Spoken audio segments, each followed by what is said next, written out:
Ingamana, ingarea, ro rakatidama, tenakoto, tenakoto, tenakoto. Norera, ko waio, ko Harleen Hain, takawingawa, ko te tumuaki o te whariwanaka o a tako aho. Namihi nui kia koto, norera, tenakoto, tenakoto, tenatato katoa.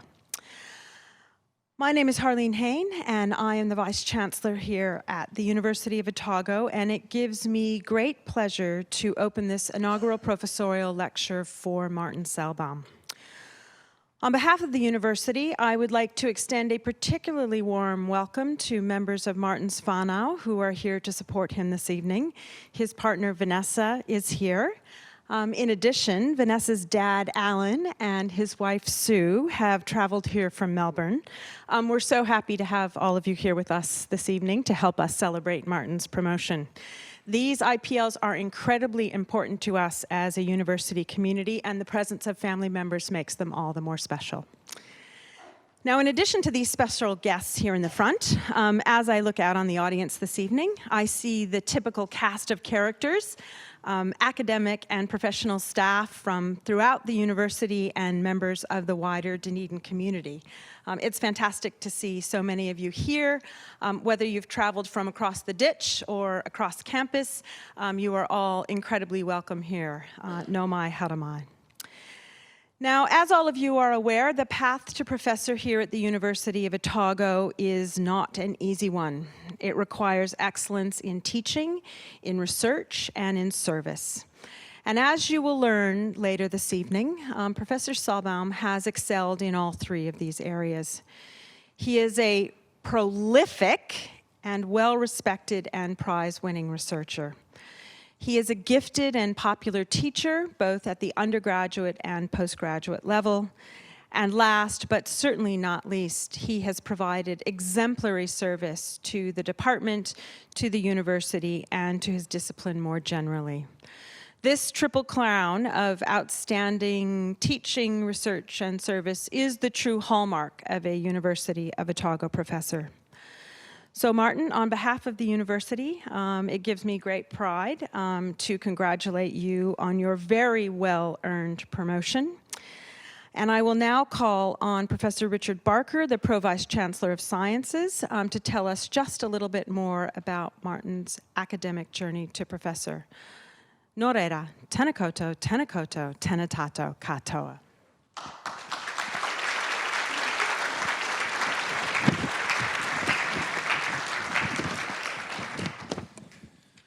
Vice-Chancellor, tēnā koe. Deputy Vice-Chancellors, tēnā koutou. Professor Sellbom, tēnā koe. Professor Bilkey, tēnā koe. Friends and colleagues, tēnā koutou, tēnā koutou, tēnā koutou katoa. It is my great pleasure to introduce our speaker tonight, Professor Martin Sellbom, to give his inaugural professorial lecture at the University of Otago. As indicated by the Vice-Chancellor, Professor Sellbom is one of our newer professors at the university, receiving a well-deserved promotion to the position of professor in February of this year.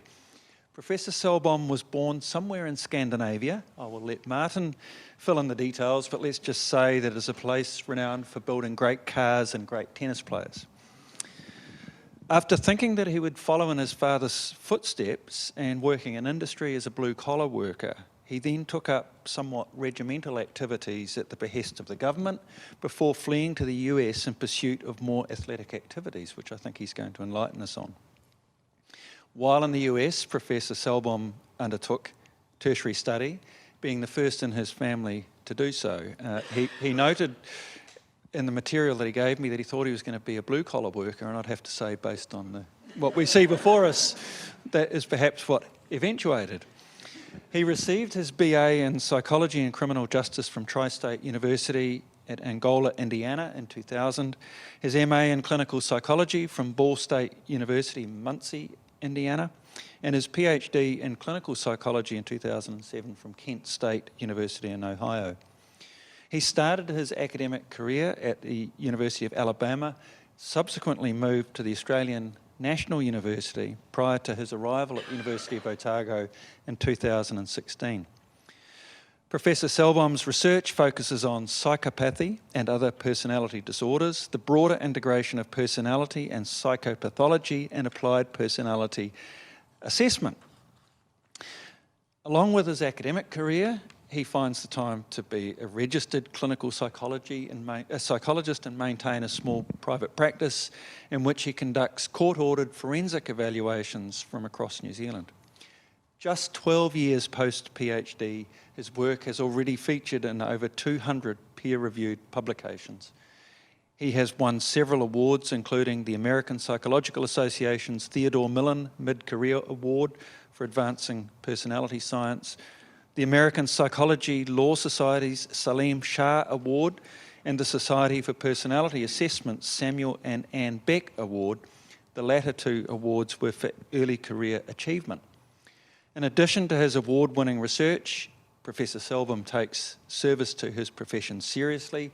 While at the Australian National University, he was the director of the clinical psychology program, as well as serving on the school's executive board. At Otago, he serves on the research committee and also the human ethics committee.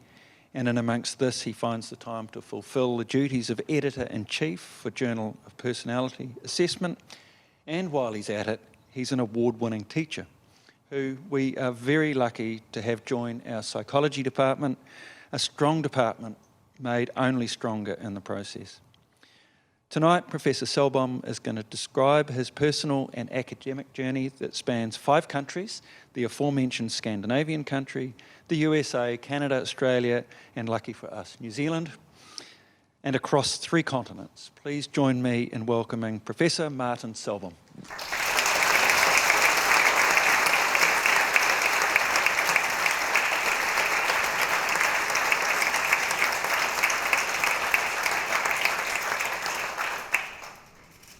Good evening. Can everyone hear me in the back? All right. I guess I was already introduced. I don't need to introduce myself. And Richard kind of already said my entire talk, so I don't think I need to say a whole lot more. But we'll start nonetheless. This one is not working properly, so I'll just use this. So the aforementioned Scandinavian country that Richard was alluding to is Sweden. I was born in Malmö, Sweden, where I grew up, and I spent the first 19 years of my life. I was engaged in some military service and decided that this country is no longer for me. And I had become quite interested in athletics. I was playing American-style football, which is quite popular, of course, in the United States, but it was also quite popular in Sweden. In fact, there were over 80 teams in Sweden that was playing American football. So I got into this when I was 14. I was playing, and I thought, you know what?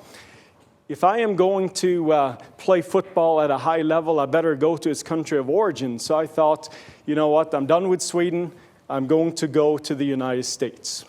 So I packed my bags, I left my family and friends, and I flew to Angola, Indiana, which is right here in Midwestern United States, in northeastern Indiana to be exact, not too far away from Chicago, Detroit, in Cleveland, as you can see on the map here.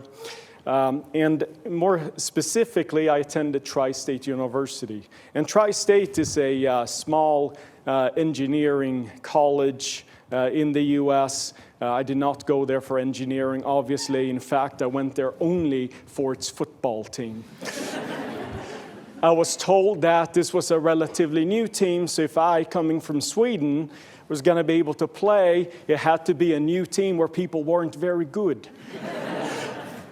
So I went there. So my major was football, and then for those of you who are not familiar, this is just a little picture from Tri-State University. That's not me. And also, this might reflect some psychological immaturity, but I had a minor at getting drunk at fraternity parties. I thought, having watched plenty of Hollywood movies, this would be something I would enjoy. I did for a short while. So coach said, you know what, if you're going to be at the university, you know, we think it's important to have student athletes here, so you need to pick a major. And this was a bit perplexing to me, and I had some choice words at this. But then after some contemplation, I decided, you know what? Psychology. That was a class I took in high school, and it was relatively easy. And I thought it was somewhat fun. And for good measure, not to seem stereotypical of American football players, but I added criminal justice. Because I thought, you know what, I could maybe become a police officer. That would be something that would be fun later on, perhaps. But I really didn't know what I wanted to do, is the main point here. But after a couple of years, this began to change because I found a mentor in Dr. Dwayne Daubert, who was the director of the criminal justice program. And he was also a forensic psychologist. And he told me that forensic psychologists evaluate offenders, that you can penetrate the minds of these individuals who are really difficult to understand because they're so different from you and I. And I thought that sounded really fascinating because I grew up in a really poor neighborhood in Sweden, so I saw gangs all over the place. And even though I wasn't gang affiliated, I thought that, you know what, these friends of mine, they were really crazy people, and I need to understand them. But then people told me, well, if you're going to practice clinical psychology, which is really what you have to do forensic evaluations, you need a PhD. I'm like, oh. So I applied to PhD programs, but I didn't get into a single one. And after some moments of sadness, I decided that I was going to go to a master's program to prepare myself better for PhD study. And I did. I went to a terminal master's program in clinical psychology at Ball State University in Muncie, Indiana. As Richard mentioned, Ball State is famous because David Letterman got his degree from there. Some of you may know who that is. I went there not because of that, but I was very lucky to be mentored by Professor Gary Munier, who was also a forensic psychologist, so I'd become quite disillusioned with academia. He said, oh, I've done all this stuff, getting grants and publishing in APA journals and all of that, and he didn't like that system. And he said, the only research that counts is applied research. The only research that actually makes an impact in society. So he really emphasized the idea to me that applied personality assessment, that is using psychological test instruments and how they can be better applied to offenders might be the way to go. So I thought that sounds great. And there was a particular test, the Minnesota Multiphasic Personality Inventory, that he was a proponent of. And he said, you know what, you need to go to Kent State University because that is where the experts are on this particular test. So I applied to a bunch of PhD programs again. This time I got into 5, and I decided to choose Kent State University, and that's where I did my PhD in Kent, Ohio. So during my PhD years, as I mentioned, it was a PhD in clinical psychology. My mentors were Yossi Ben-Porath and Jack Graham. Yossi was my primary supervisor on an MMPI-based PhD thesis. But more generally, these two individuals are expert on personality assessment, and that is really what they were promoting with respect to my education. And by this time, because I gotten involved with a lot of research in order to prepare myself to do a PhD, I started to discover that I actually liked the scientific process a little bit better than I liked the clinical work, although I very much value both. I continue to be a registered psychologist and do some clinical work from time to time when I can fit it into this service that was mentioned earlier. So one of the things that was taught to me, and it was mentioned, I have a few publications, and the reason for that is because of networking. I think networking is extremely important, and that is what was taught to me at very early on in PhD, that if you want to be productive, you have to know people. So I'm very good at following directions. You know, I used to have coaches screaming at me. I used to have military captains telling me what I had to do, so I was very good. Okay. If I'm going to do something, I'm going to do it. So I started networking. Very early on, I met Professor Chris Patrick, who's now at Florida State University. I met Scott Lilienfeld, who is at Emory University in Atlanta. I met Professor Auke Tellegen, who is now a retired psychologist from the University of Minnesota. And all of these individuals had important influences in developing my academic career. And it also taught me that I can get involved in a lot more projects and contribute in a much greater scale to science if I know a lot of people, and I do. So I was very interested in clinical personality assessment. I mentioned the MMPI, and it was in its second edition when I started at Kent State. It later became the restructured form, which some of my students are in this room today have been tortured with for quite some time. But for those of you who are not familiar, it is a broadband psychological test instrument. By broadband, I mean it measures a lot of different things. So it measures a lot of different types of mental health symptoms like anxiety, depression, but also personality traits like low self-esteem, impulsivity, a variety of things that are important to clinical psychology practice. But I was particularly interested in using this test for forensic psychology purposes, and specifically to understand the minds of offenders, and especially the psychopathic personality. So some of you may wonder, what is psychopathy?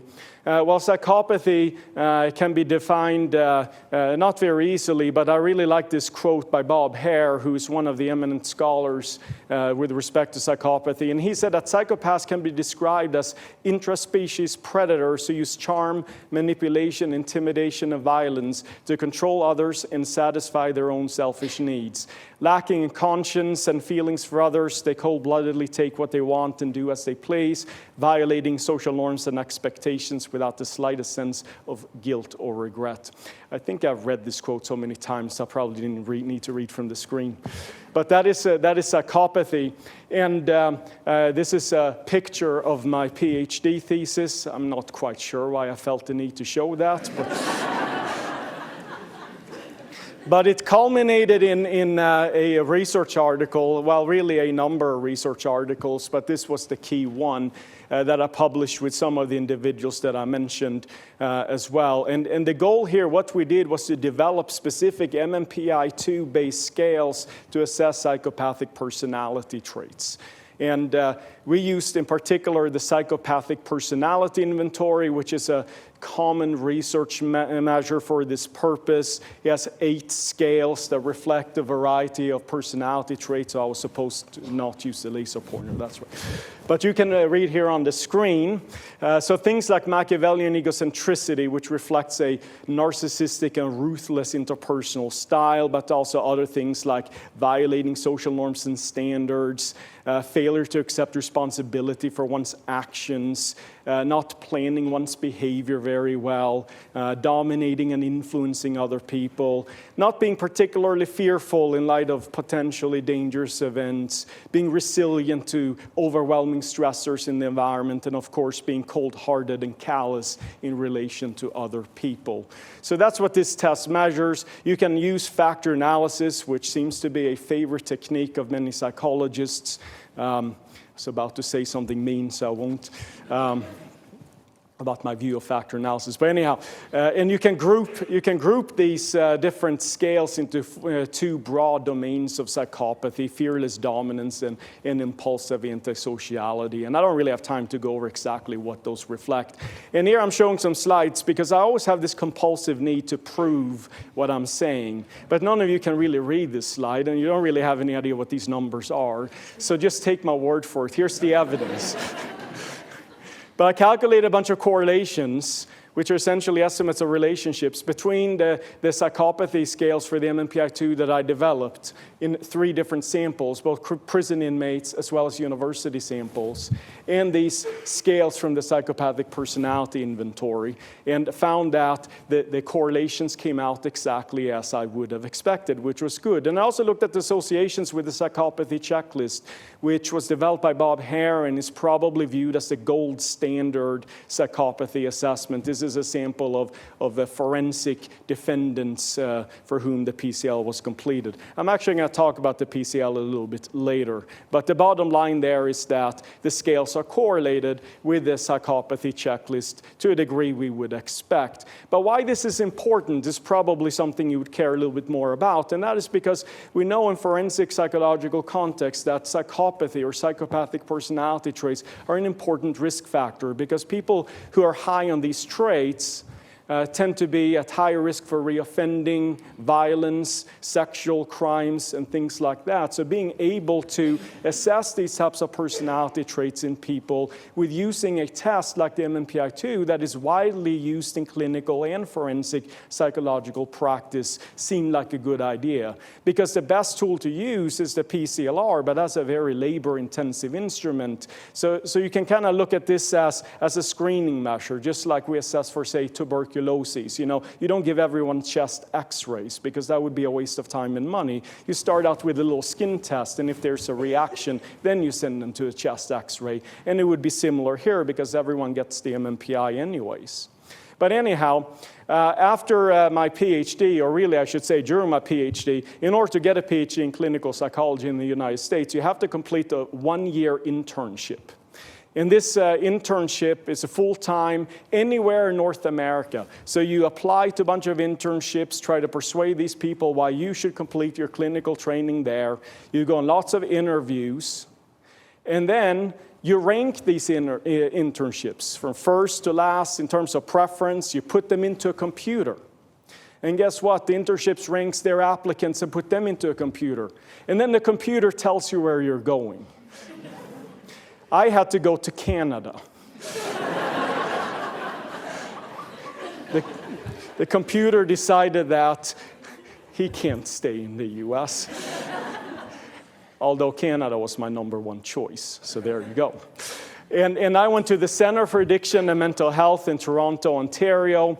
And while this was great for my clinical training, it was even better for my research training because I met Professor Mike Bagby, who has been a very close collaborator of mine ever since on a wide range of different projects, including on the MMPI.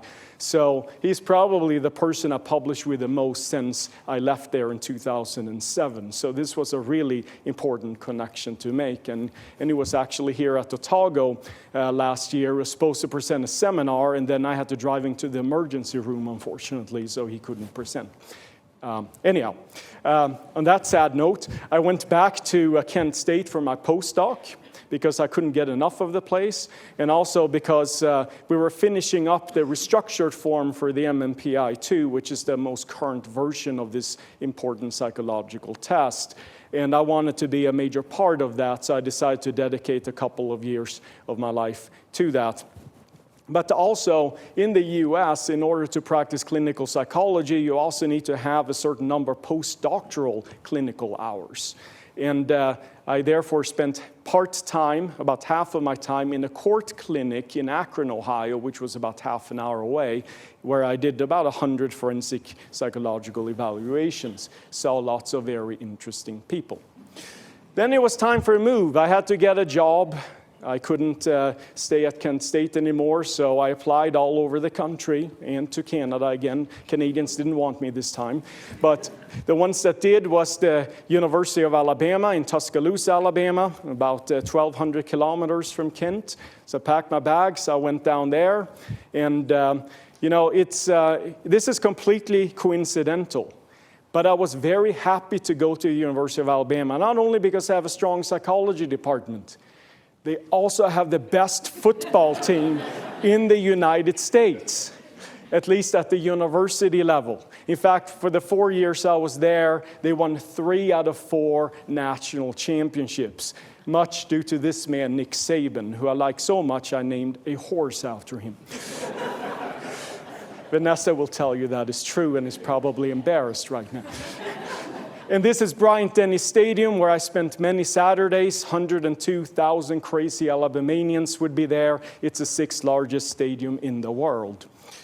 So I was there for 4 years. As I mentioned, I worked in the clinical psychology and law concentration at the university. So it was a clinical psychology program, but with a concentration in forensic psychology. And there I had the great fortune to mentor 5 excellent PhD students. Al Johnson, Brandy Goodwin, Jamie Anderson, Rachel Rock, and Becca Kastner. And they have gone on to their own successful careers. Jamie, for instance, is at Sam Houston State University in Texas. So when I was at Alabama, much because of what my students wanted to do, my research was beginning to move a little bit away from personality assessment and a lot more into the psychopathy realm. And I became particularly interested in the idea of successful psychopathy. That is, a lot of psychopaths end up in prison because they commit crime, they hurt people, and so on. But there's some people who are psychopathic, who are able to navigate society quite well. Maybe they end up in big corporations. Maybe they become politicians, lawyers. You guys can laugh away. I'm not naming any names. And one of the studies that we did at the University of Alabama was to try to recruit these types of people. Of course, you can't advertise, "Are you a psychopath? Please come to my..." Although we'd probably get some interesting people. But rather, we try to advertise for people who would at least admit to certain qualities that would be correlated with psychopathy, like being adventurous, fearless, charming, carefree people who lead exciting lives. Are you the kind of person who do almost anything for a dare? Are you good at looking out for number one and handling other people? If so, come to an experiment. The study is over, by the way. And I had the great fortune of working with Dr. Randy Salikin, who's a good friend of mine, and he was a co-PI on this particular study. So then, after 4 years in Alabama, I decided it's time for something new. I've always, I suppose, myself been a little bit adventurous, although I don't look out for number one or handle, never mind. And I decided I want to try something new. I'd been to Australia a few times. I really liked Australia, mostly because I would go to the Gold Coast and have fun with my friend, thinking that was Australia. And so I moved not to the Gold Coast, but to Canberra and to the Australian National University. Canberra was good too. I liked it there, at least in Canberra. So at ANU, I worked as a senior lecturer and then associate professor. And as Richard mentioned, I was the director of the clinical psychology program for a while. I had 2 PhD students that I completed at the ANU, Jackie Liggett, who's now in clinical practice, who after she turned in her thesis said, "Thank goodness, now I never have to do research again." She still published 5 papers. So, and Elliot Christian, I asked him, "Elliot, I need a picture." It's like, "You're not showing my picture." Well, okay. And I was lucky enough to meet Vanessa at ANU, and we've been together since. But then I was bored of the ANU. Well, bored is a nice word. And I decided I need something new in my life, and I decided to look for some jobs. Both Vanessa and I were not so pleased with the developments in the department there, and I saw an opening at the University of Otago. And I had heard that Otago had a good psychology department. So I decided I'm going to apply. I did, and for some reason, I managed to con them into hiring me. Yeah. Ha, I beat you guys. Did you really verify those pups? No, never mind. I'm just kidding. So at the University of Otago, I have established a personality psychopathology and measurement lab, and I have lots of students who I'll acknowledge. Tiffany Brown is one of my PhD students, Fatemeh Sajadi, who I co-supervise with Harleen, so I have to spend more time with Harleen, which is a good thing. I don't know why you guys are laughing. So master students, Mira Engel, Anna Hawks, and Olivia Monroe. I have 3 honor students, Cara Lee, Claire Liggins, and Emma Veltman. Emma tells me that she's going to also pursue a PhD. I can't see Emma right now, but she's hiding from me. And I have an undergraduate student, Mira Hall-Jones, as well, and some very important research assistants who have been employed on my grant and helped me collect important data. So I want to spend a little bit of time talking about my research program. I spent a lot of time talking about me, and now I'm going to try to talk about my research. So there are essentially 4 broad and somewhat interrelated domains of research that I want to talk about. And I'm just going to give you guys some highlights in terms of the various things I'm interested in doing and that I'm currently doing. and what we found. The first broader part is restructuring mental health disorders. Some of you will know that there's a Diagnostic and Statistical Manual of Mental Disorders. Currently in its 5th edition. There's also an ICD 11 right now that was just published. And all of these have a bunch of diagnostic categories in them, describing what type of symptoms you have to have in order to meet criteria or a threshold for particular diagnoses. But what decades of science has also shown is that this categorical approach to diagnosis is highly flawed because it tends to miss most people and does not adequately account for severity and functioning. And virtually every study that has been published show that there's extreme problems with diagnostic co-occurrence. That is, if you have one disorder in the DSM, you're about 50% chance of having a second disorder as well, which is problematic in many respects. But I got involved with a consortium, an international consortium, but I think we're right now about 100 psychiatrists and psychologists.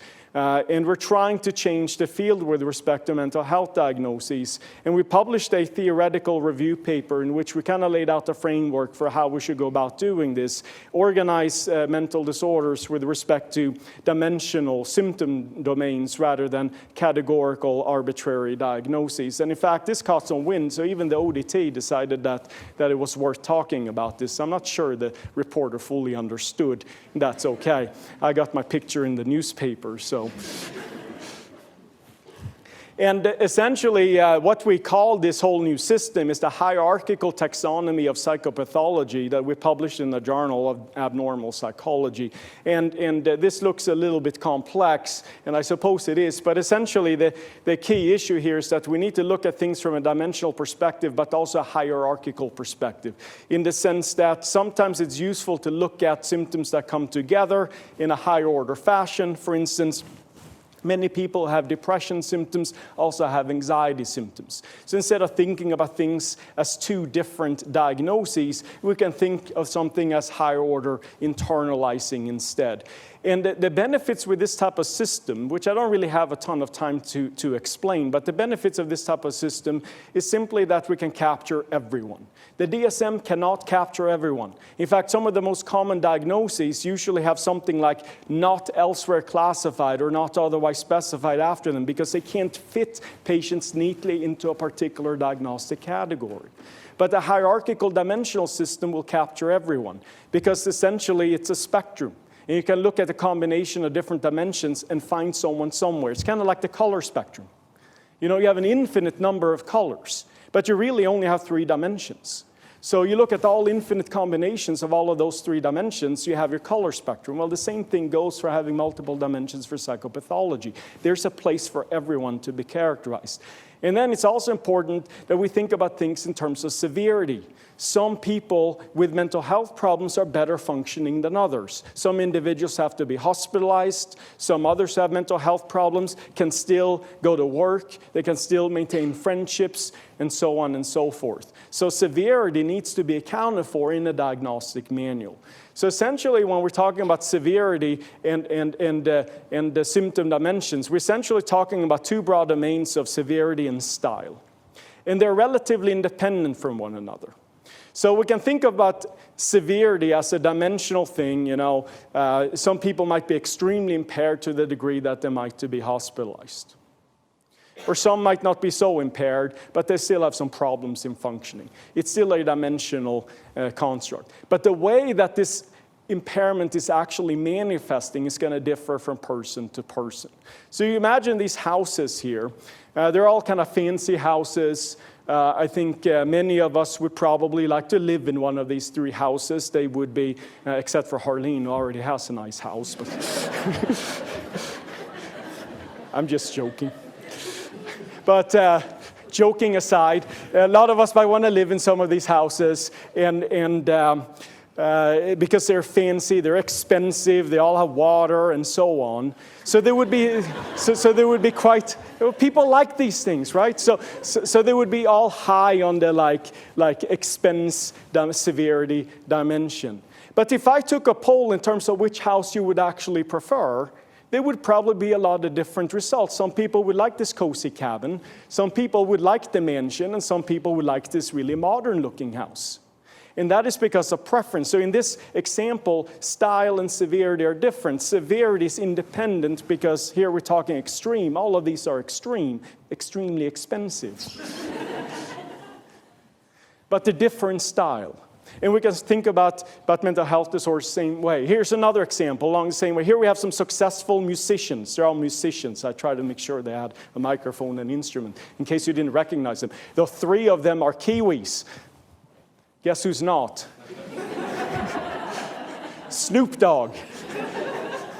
You cannot have musicians without Snoop Dogg. Anyhow, but here's the same concept, right? So here we have really successful musicians, although they might vary in their degree of success. They're still successful musicians. So in terms of a severity, impairment dimension, they would vary, but they would be at the higher end because they're all successful. But again, if I took a poll, who's your favorite musician here, we would get a lot of different answers because they would differ in the idea of style. So again, similar for mental disorders, we need to separate the idea of how impaired someone is in functioning compared to what the symptoms that they exhibit actually look like. So we've done a little research. This is actually not my study, but I really like this study better than my own, so I'm showing it instead. But essentially, what we found, I'm part of this group in general. What we found was that if you take you do a bifactor model, which is complex statistical analysis, we can essentially extract a general dimension. So we look at all of these different diagnoses. We can extract a general dimension that's correlated with all. That's essentially our impairment dimension. And then independent from the impairment dimension, we can also extract some style dimensions. And what we find in longitudinal research is that the style, which are these lines here, tend to remain relatively stable. That is, we don't really change who we are, but we can change in terms of our general functioning, how impaired we are with respect to functioning. That is this line that doesn't remain as stable. So anyhow, so we've been working a lot on that. And a particular area of research that we have focused on is personality disorders, and it's probably where I spent most of my time. And if you read the definition, DSM on personality disorders, an enduring pattern of inner experience and behavior that deviates markedly from expectations of individual culture. Pattern is manifested in the way we think, the way we feel, how we relate to other people, and how we can control our behavior. Personality disorders are meant to be inflexible across context. That is, they have the same types of problems, don't matter where they go, and they don't seem to change, although there's some debate as to whether or not that's the case. There are 10 personality disorders in the DSM. I'm not really going to talk about them at all. I'm just telling you there are 10 of them right now. But there's a lot of problems with them. That's why I don't want to talk about them. There's excessive diagnostic co-occurrence in the sense that if you have one personality disorder, chances are you have several more. In fact, if you look at symptoms of personality disorders, so we list a bunch of symptoms here and then a bunch of personality disorders in the columns, we see that there's a ton of overlap across these different symptoms, which is not particularly useful because part of the reason we have diagnoses is for communication and planning interventions. Well, if all of these kind of co-occur at the same time, that's not going to be particularly useful for that. There's also very arbitrary boundaries in terms of what is normal versus abnormal. For all of these diagnoses, they use polythetic criterion sets, and what that means is that you need X out of Y symptoms in order to meet criteria for a diagnosis. So 5 out of 9, for instance, for borderline personality disorder. Well, mathematicians will tell you that means there are 256 different combinations of meeting diagnostic criteria for borderline PD. How useful is that? Or you have 4 out of 8 for obsessive compulsive personality disorder, 4 out of 8. So you can have 2 patients with the same diagnosis who do not share a single symptom.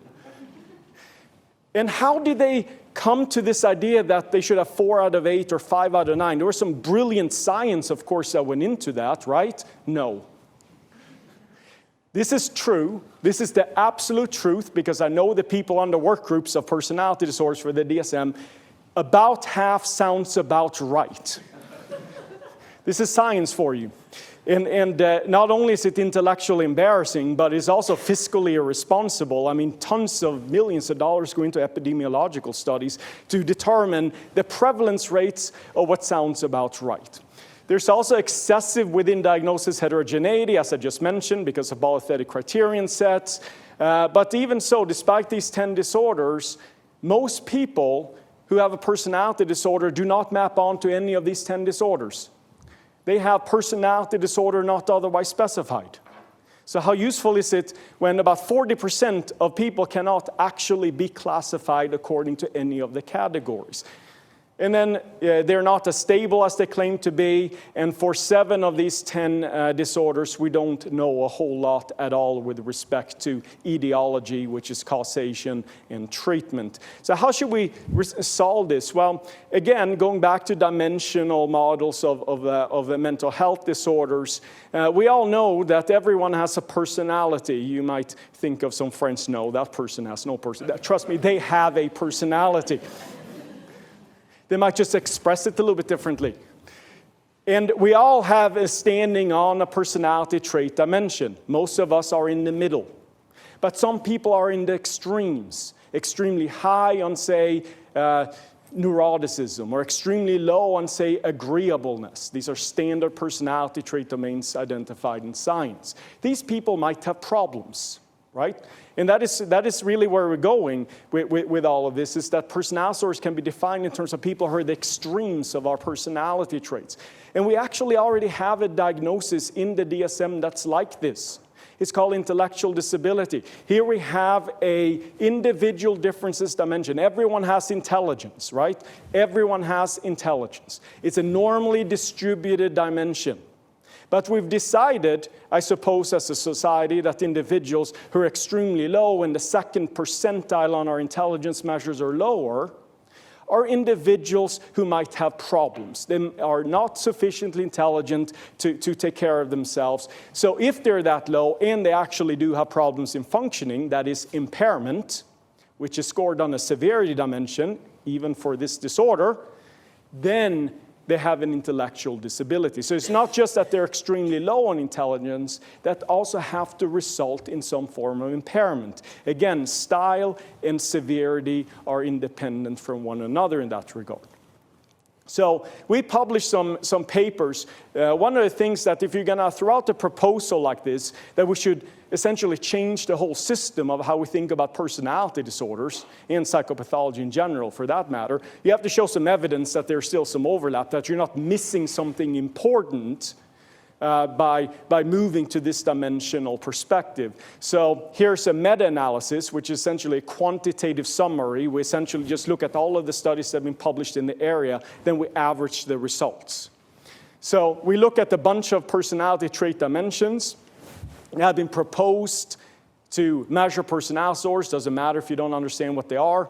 The take-home message is the same. Here we have 6 of the most common personality disorders from the traditional system. And essentially what we found in all of these numbers that you can't read is that we find a tremendous amount of overlap. We can capture all of the traditional disorders using a dimensional system. But the good thing with the dimensional system is that we're going to capture everyone and not just 60%. One of the personality disorders that I have particular interest in, that I alluded to before when I talked about my PhD thesis, but I also defined for you guys, is psychopathy. And we've been doing some of this exercise with the psychopathic personality disorder as well. This is a study I collaborated with my good friend and colleague, Dustin Wygant, who I decided to depict here. He told me, use this photo because he looks like Pitbull. I oblige. So Pitbull and I published this study where we're looking at the antisocial personality disorder. And as it's defined in the DSM, are according to these 7 symptoms, although I'm only listing 6 because I combined them. But, people who are disregarding social norms and standards, they're reckless, impulsive, they're irresponsible, they're quick to anger, they are going to be deceitful, they're going to manipulate you, and they don't feel bad about it at all. These are people with antisocial personality disorder. Great, we don't want to meet them. The problem with this disorder is that you only need 3 out of 7 in order to meet diagnostic threshold. 3 out of 7.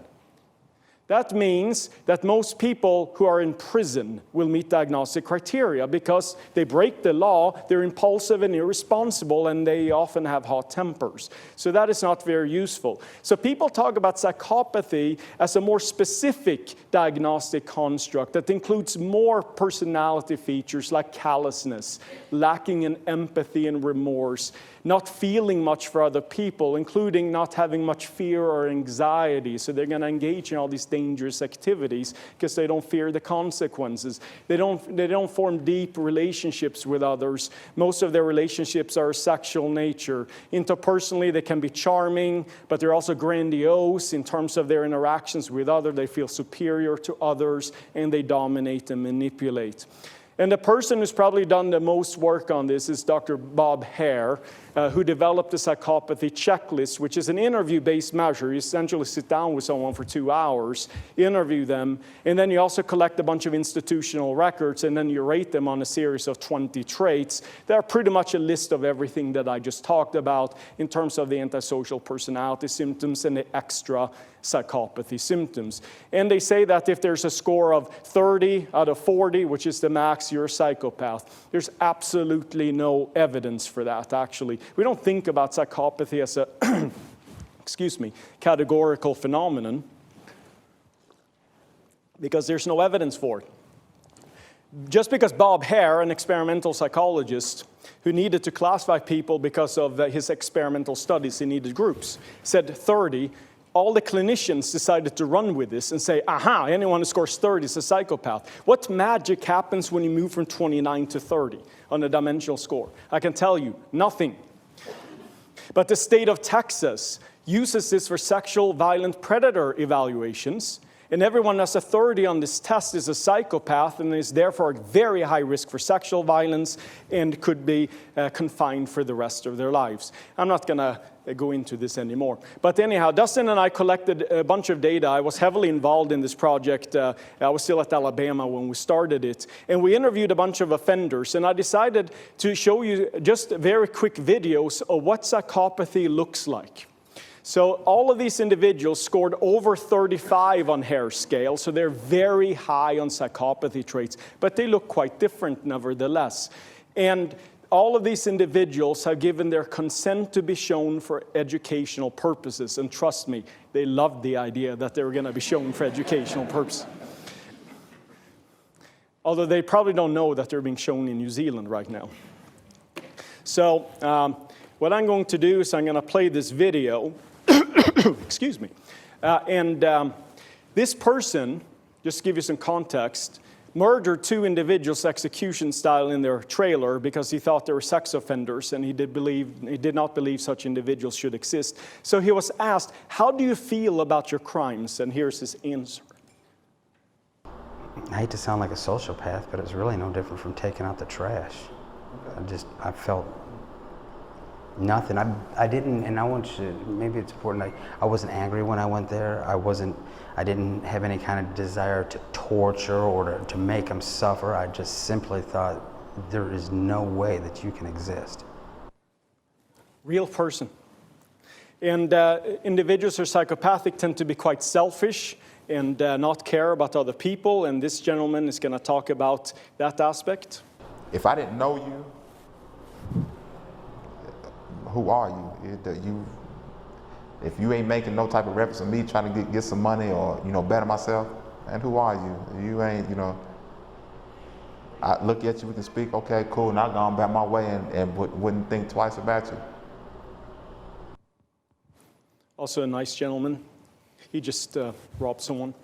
And this individual is going to show us the grandiose sense of self. These individuals have very little insight into their behavior, and they think very highly of themselves. This person had kidnapped a woman and raped her for a couple of days in a hut in the middle of the woods.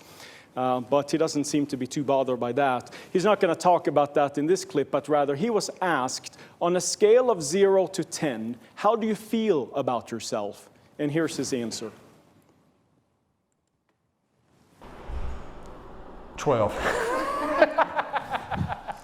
I'm sorry, that wasn't part of the answer. I'd say, in all seriousness, probably 9.5 to 10, because the very first person that you have to take care of is yourself. Period, point blank, no matter who, what, when, where, how, or why. Because I'm stuck with me no matter where I go. They say schizos are never alone, are we? No, but no, seriously, I'm the one person that I can't escape. I'm the one person I can't lie to. I can try. I've tried before and I knew the truth. It was crazy. It kind of freaked me out a little bit. Yeah, there's some interesting people that we meet in this type of work. Anyhow, so one of the things that we were interested in to see if these dimensional personality traits that we're offering to supplant the current diagnostic system can capture psychopathy based on Bob Hare's PCL better than the traditional antisocial personality disorder. And we show some evidence for that. But I'm actually going to just cut to the chase. Here we have psychopathy, and if we look at overlap, as in a correlation, this is called a Venn diagram, we find that the traditional DSM-5 diagnoses do capture psychopathy to a great extent. I mean, they are, after all, sharing a lot of symptoms, just not all of the symptoms. But then we use the dimensional personality traits, and we find that they capture psychopathy almost completely, suggesting that this more important construct of psychopathy can actually be fully covered with the new dimensional system, whereas the traditional system doesn't do a very good job. I'm finally going to mention just a couple of very quick studies about personality assessment. I continue to do work with the MMPI-2 restructured form, and of course, I study personality disorders. I thought, what a good idea, I should develop personality disorder scales for the MMPI-2 RF, so I did. And I published this with Mark Waugh and Chris Hopwood. Chris, interestingly, is actually a lead researcher on the most competing test to the MMPI-2RF, but I brought him over to the dark side. He also likes personality disorders, so that's why he joined the effort. Also highlighting a study by my student Tiffany Brown, who's here somewhere. And she was a third-year student when she did this project, which is why she was meant to become a PhD student, I think. So she was interested in applied personality assessment, and especially, catching people who lie on our tests. Because, if you use these types of tests in clinical practice, one of the drawbacks with self-report questionnaires is that people can lie, right? I go through a forensic evaluation in jail. Oh, I don't want to go to prison. I want to go to a hospital because it's much better there. I'm not going to be found guilty, so I'm going to just fake mental health problems. Evil spirits possess me at times. Yep. My soul sometimes leaves my body. Yep. Well, we've done a lot of research to show that we have good scales that can capture these individuals. Well, Tiffany was interested in underreporting, so people are minimizing and denying their problems, especially in a pre-employment context. The MMPI is used all over the world to screen for public safety personnel like police officers, firefighters, and so on. And so she essentially asked a bunch of undergrads and said to them, I'm going to pay you a bunch of money if you can fake on this test and deny all these problems and get away with it. They couldn't, because we have a very good scale, or two sets of scales that caught them. And they were, of course, compared to a group of people who took the test honestly, after we had excluded all people who took it randomly in our psychology subject pool, where people are like, I want to get out of here. We have scales for that, too. So those were some of the personality assessment projects recently. I'm not going to belabor this too much because I'm probably about to get kicked off the stage. But I just want to very quickly talk about the road ahead. Some of the things we're doing. I'm very interested in externalizing spectrum psychopathology that includes antisociality, psychopathy, but also things like substance abuse and ADHD and anger problems. So Neil McNaughton, who's here, he and I have started talking about using EEG biomarkers to see if we can diagnose these people differently and better. And we've been trying to get some money to do this, and we've been successful in some ways. And we advertise for individuals who have this is not as funny as the other advertisements, but still, if you get angry a lot, if you've been addicted to drugs, diagnosed with ADHD, come to us and we will hook you up to an EEG and interview you for hours. Maddie, who's sitting here, has interviewed lots of these individuals, and I think she likes it.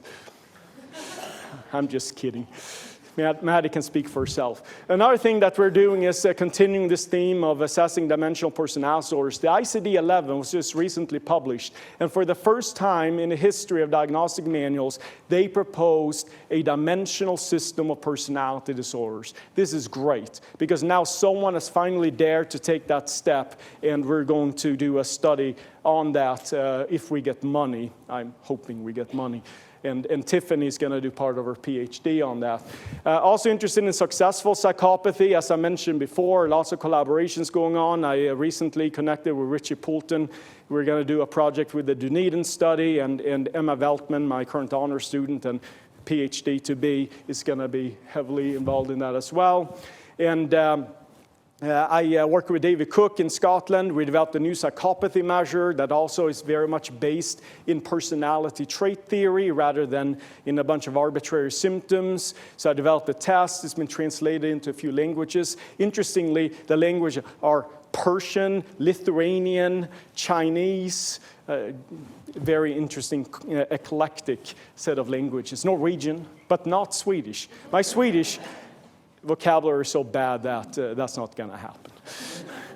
And the MMPI-3 is about to be released late next year, and a large proportion of my research program is going to go towards publishing on the validity and the utility of the MMPI-3 in applied personality assessment. Of course, not forgetting my forensic roots. It's going to be a lot focused on how we can use this in forensic applications.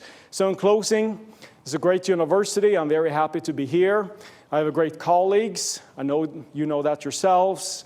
It's a great place to live, Dunedin, for all its faults. You know, you can live in a place like this. It doesn't get much better. Maybe I should have included that house on the list. Although the weather could be a little bit better here. You know, in these talks, you're supposed to acknowledge people, which I think is the right thing to do, but there's so many people that I would need to acknowledge. I couldn't list them on one slide, but you've seen lots of pictures, and those are not random. These are people who very much been influential in my career, and I really wanted to highlight them. I should highlight some personal pictures as well. Here's Vanessa, very supportive of my professional adventures. I should acknowledge her. She might not acknowledge me after showing this picture almost life size after she ran a half marathon, but oh well. We don't have kids, but we have pseudo kids. So here are two horses, Mary, and Mary's the black one, and Noah. Mary and Noah have a special relationship that I'm not going to get into. Then we have Bart. Bart's my horse. He's celebrating his 9th birthday. Bart likes to party. and sometimes when Bart parties, it can get a little bit crazy. I also have 2 sheep, Anna and Elsa, very important. And last but not least, Peanut and Nova have traveled across continents. They're living in their 3rd country now, 4 states. Yeah, they're great. Thank you very much for your attention.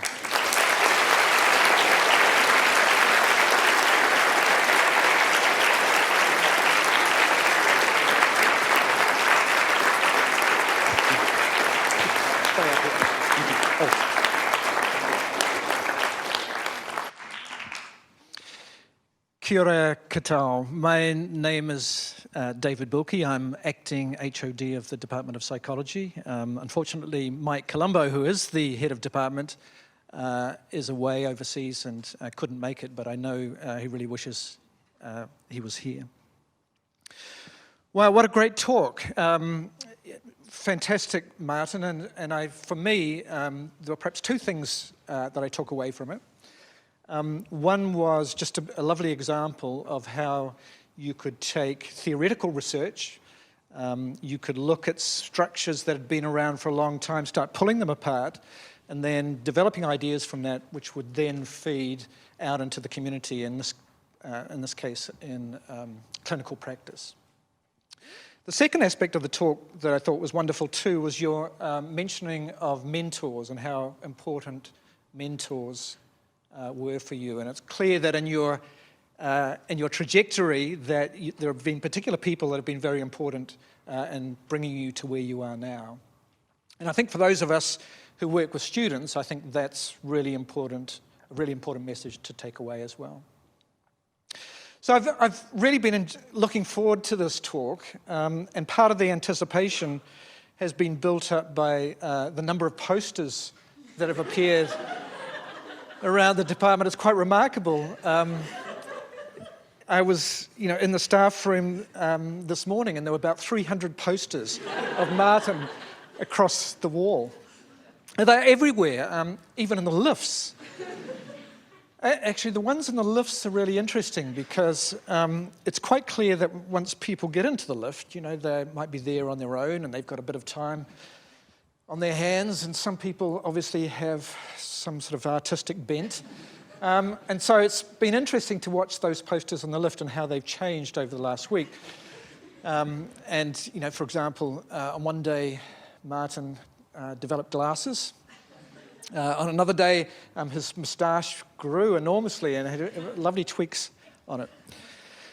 And I was looking at this, and as acting head of department, it's actually very important that one of the things I do is sort of maintain order in the department, and it's a very difficult job.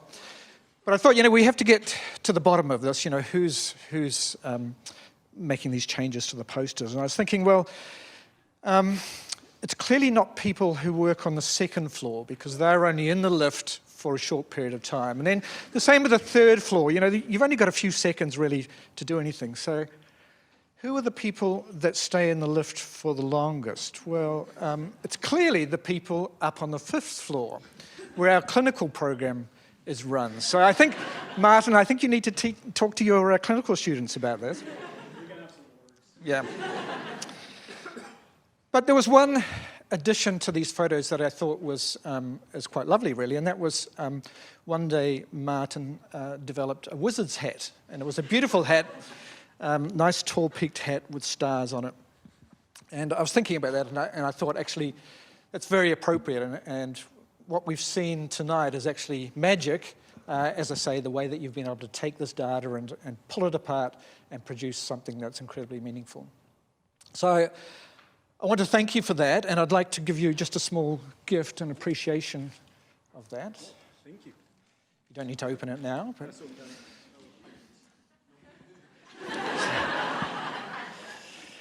and so, just in finishing, what I'd like is actually to invite you across to the staff club where you can join with Martin and for a few refreshments. But before we do that, I'd just like you to join with me and put your hands together and thank Martin for his talk and also an appreciation of his achievement.